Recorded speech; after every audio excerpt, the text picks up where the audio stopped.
வணக்கம். இன்றைக்கி ரொம்ப ஹெல்த்தியான ஒரு ரெசிபி தான் இன்றைக்கி தைலா சேனலில். வாங்க பார்க்கலாம் எப்படி செய்யலான்னு.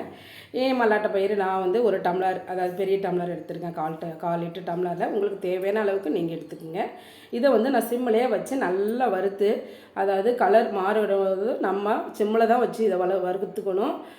நல்லா நான் சிம்மில் தான் வச்சு அது மாதிரி கிளறி எடுத்துகிட்ருக்கேன். மாற்றியாச்சு. அடுத்தது நான் வந்து 100 முந்திரி எடுத்திருக்கேன். இதையும் சிம்மிலே வச்சு தான் வறுத்து நல்லா அந்த இளஞ்சூட்டிலே எடுத்துக்கலாம். இதுவும் ஒரு எடுத்து வச்சிடலாம் இந்த பக்கமாக. இப்போ வந்து சகோதரிகளே, அடுத்தது நான் வந்து ராகி மாவு எடுத்திருக்கேன். ராகி மாவு ஒரு டம்ளர் எடுத்திருக்கேன். இதை வந்து நல்லா சிம்மிலே அதே மாதிரியே வச்சு ஒரே ஒரு ஸ்பூன் மட்டும் இதில் வந்து ஒரு நெய் சேர்த்து ஒரு 15 நிமிஷம் நல்லாவே சிம்மிலே வச்சு இந்த மாவை நல்லா கிளறி எடுத்துக்கலாம் சகோதரிகளை. இப்போ நெய் சேர்த்துட்டேன். ஒரு ஸ்பூனு போதும். அதாவது 10 நிமிஷம் வெறும் மாவு வறுத்துக்கலாம். நெய் சேர்த்து ஒரு 10 நிமிஷம். இது வந்து சிம்மில் தான் சகோதரிகளே வச்சு நல்லா வறுத்து எடுத்துக்கணும். நல்ல வாசனை வருது பாருங்கள். இந்த பக்கம் வந்தோடனே கரெக்டாக நம்ம இதை எடுத்து வச்சிடலாம். இப்போ ஒவ்வொன்றா நான் வந்து அரைச்சிட்டு வந்து காமிக்கிறேன் சகோதரிகளை. இதை இந்த பக்கம் எடுத்து வச்சிட்றேன், ஆறட்டும்.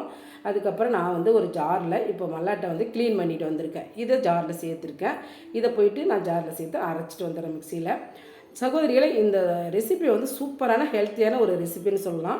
குழந்தைங்கள்லேருந்து பெரியவங்க வரைக்குமே எடுத்துக்கலாம் சகோதரிகளை. முந்திரி 2வது அரைச்சிட்டு வந்துட்டேன். இதையும் அதோடு சேர்த்துக்கலாம்.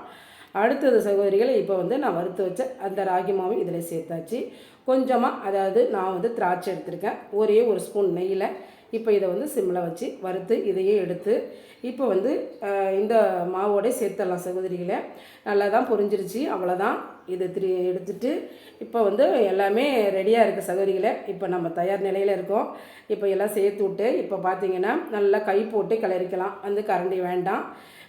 கொஞ்சம் சூடு ஆறிடுச்சு. இப்போ வந்து ஒரு 5 நிமிஷம் கழித்து தான் நான் வந்து இப்போ கரண்டி போட்டு எடுத்துகிட்டு கையாலே பிசைஞ்சிக்கலாம். அவ்வளோதான்.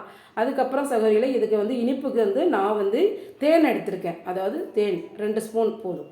இது கரெக்டாக இருக்கும் சகோதரிகளை. சால்ட்டு கொஞ்சம் டேஸ்ட் எடுத்து கொடுங்க சகோதரிகளை.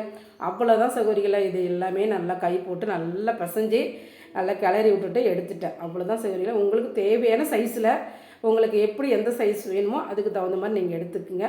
ஒரு உருண்டை ஒரு நாளைக்கு சாப்பிட்டாலே போதும் சகோதரிகளை. அவ்வளோ ஒரு ஹெல்த்தியான ஒரு சத்தான ஒரு ரெசிபின்னு சொல்லலாம். குழந்தைங்க ஸ்கூல் விட்டு வந்தோடனே இந்த மாதிரி செய்து நீங்கள் ஒரு பாட்டிலில் ஸ்டோர் பண்ணி வச்சுட்டு எடுத்து கொடுங்க சகோதரிகளை.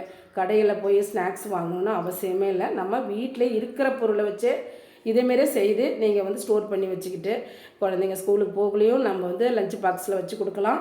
ஸ்கூல் விட்டு வந்த உடனேயும் நீங்கள் எடுத்து கொடுக்கலாம் சகோதரி. சகோதரியில் செய்து பார்த்துட்டு எனக்கு சப்ஸ்கிரைப் பண்ணுங்கள், லைக்